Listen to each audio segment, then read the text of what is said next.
డబ్బులు సంపాదించిన వాడిని, ఆలోచన కూడా లేనివాడిని.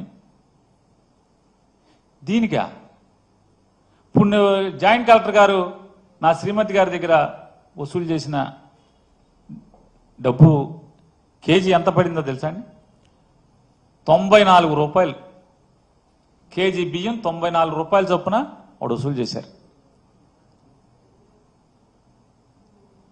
ఏమీ తెలీదా? రెండోది, మీరు ఎవరినన్నా గోడౌన్ ఓనర్ని ఇంకెవరినో అడగండి. ఓనర్ కనుక దాంట్లో బియ్యాన్ని ఏదోటి చేస్తే ఏంటి లాభం? ఎక్కడి నుంచి తెస్తాడు? మళ్ళీ బియ్యం అనేది మాయం చేయటం ఎలా అవుతుంది సాధ్యం? అప్పచెప్పాలి కదా. వచ్చిన బియ్యం కేజీ అంటే కాటాతో వస్తుంది, కాటాతో అప్పచెప్పాల్సిందే, బస్తాలు కూడా కాదు. కాటాతో తీసుకోవాలి, కాటాతో అప్పచెప్పాలి. వెయిటేజీ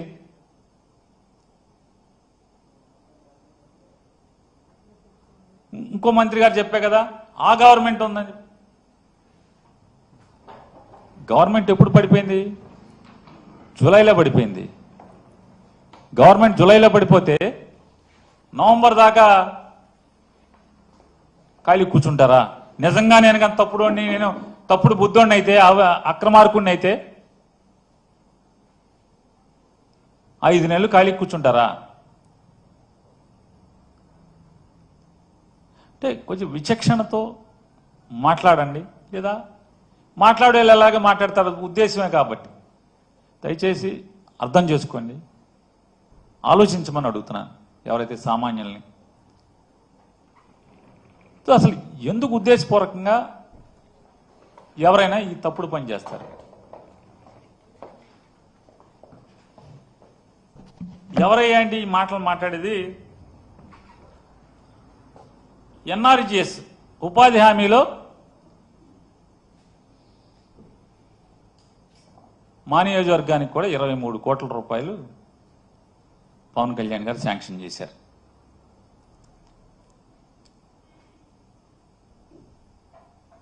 వర్క్ తర్వాత, వర్క్ పనిచేయడం తర్వాత, బిల్లు తర్వాత వర్క్ ఆర్డర్ ఇవ్వాలంటే 3% అడ్వాన్స్గా వసూలు చేసినటువంటి వాళ్ళు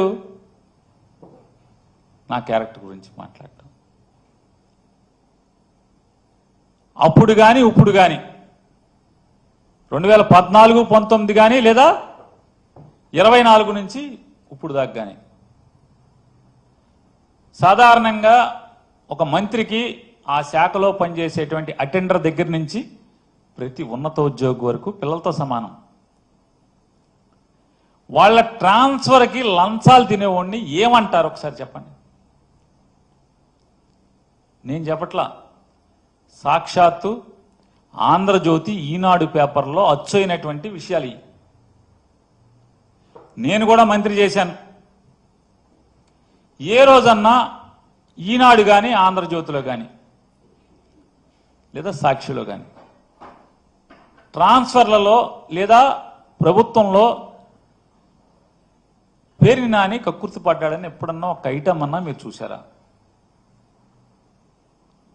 చూస్తే వదులుతారా అని అడుగుతున్నాను.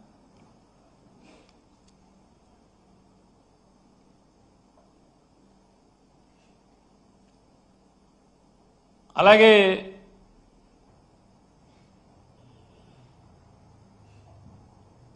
చైతన్య రథం అనే ఒక తెలుగుదేశపు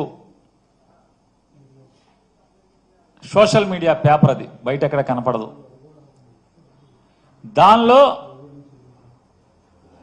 నేను 5,000 కోట్లు సంపాదించానని చెప్పని, నాకు మైన్లు ఉన్నాయని చెప్పని, ఇవన్నీ ఎలక్షన్ల ముందు రాశారు, ఛానల్స్లో డిబేట్లు చేశారు, యూట్యూబ్లో మాట్లాడారు. మరి నా 5,000 కోట్లు అంటున్నాను.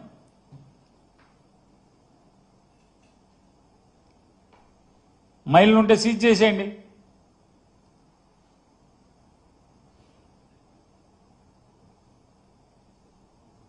నాకు పెద్ద పెద్ద బెంజులు, ఆడీలు, అయ్యున్నాయి ఇయ్యున్నాయని చెప్పిన ఫోటోలు వేశారు. చేసేయండి.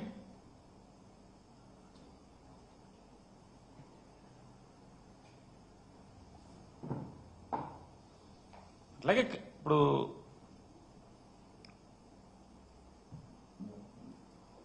ఇవాళ రేపో మాపో ఖచ్చితంగా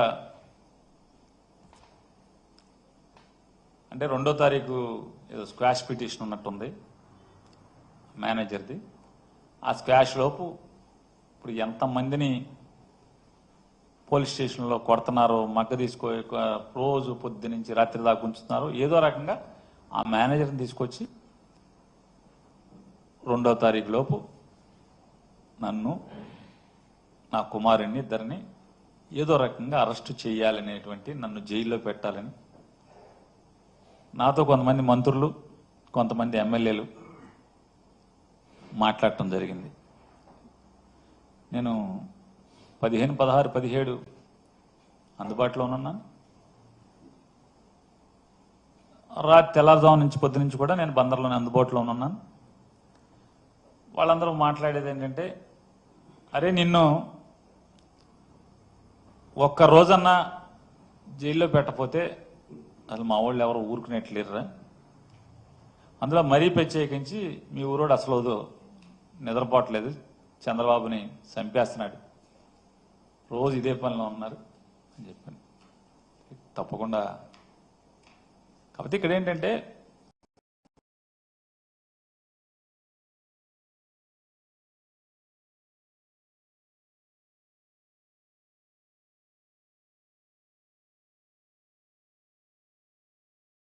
మన రాజకీయాల కోసం, మన రాజకీయ కక్ష సాధింపుల కోసం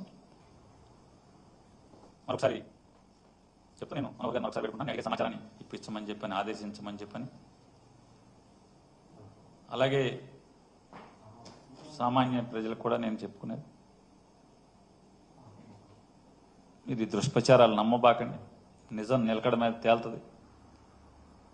నేనైతే ఏ పాపం ఒడిగట్టలేదు, నా భార్య ఇందులో ఏ పాపం తెలీదు. అమాయకురాల్ని ఈ రకంగా నా మీద కక్షతో ఆవిడని చిత్రవద చేయటం, మానసికంగా ఆవిడ క్యారెక్టర్ని దుర్మార్గంగా అసాసిన్ చేసింది ఇన్నాళ్ళు అయిపోయింది. అంటే మేము ప్రభుత్వంలో ఉన్న నాళ్ళు ఆవిడ క్యారెక్టర్ గురించి అసహ్యంగా చిత్రీకరించడమే కాకుండా ఇవాళ ఆవిడ మీద కేసు కూడా కట్టి ఈ రకంగా అప్రదిష్ట పాలు చేయటం. ఏమనుంటే కక్ష నా మీద వేసేయండి, నన్ను మీ ఇష్టం వచ్చింది చేయండి అని చెప్తూ, తప్పకుండా ఇంకా చాలా విషయాలు మాట్లాడాలన్నప్పటికీ ఇవన్నీ కేసు కోర్టులో ఉన్నాయి. 30వ తారీఖు బెయిల్ ఇస్తారా ఎవరా అనేది బెయిల్ తీర్పు 30వ తారీఖు వస్తుంది. అలాగే హైకోర్టులో దాని మీద ఉంది. ఇవన్నీ ఉండగా ఆ విషయాలు ఎక్కువగా మాట్లాడకుండా లీడర్లను కూడా నువ్వు వచ్చేప్పుడు మరీ చెప్పారు, నువ్వు లిమిట్ దాటి మాట్లాడటం వల్ల నీకేం నువ్వేలే అన్ని రకాలుగా నువ్వు సిద్ధం అంటున్నావు, కానీ నిన్ను నమ్ముకుని 30 ఏళ్ళగా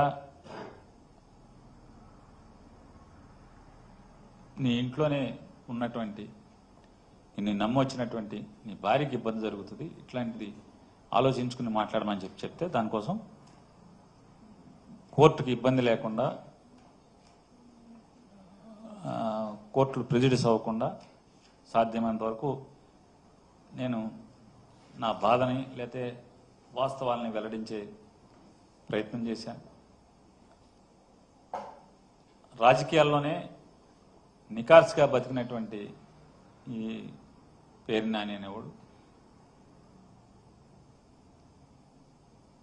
ఈ బియ్యాన్ని ఇంకా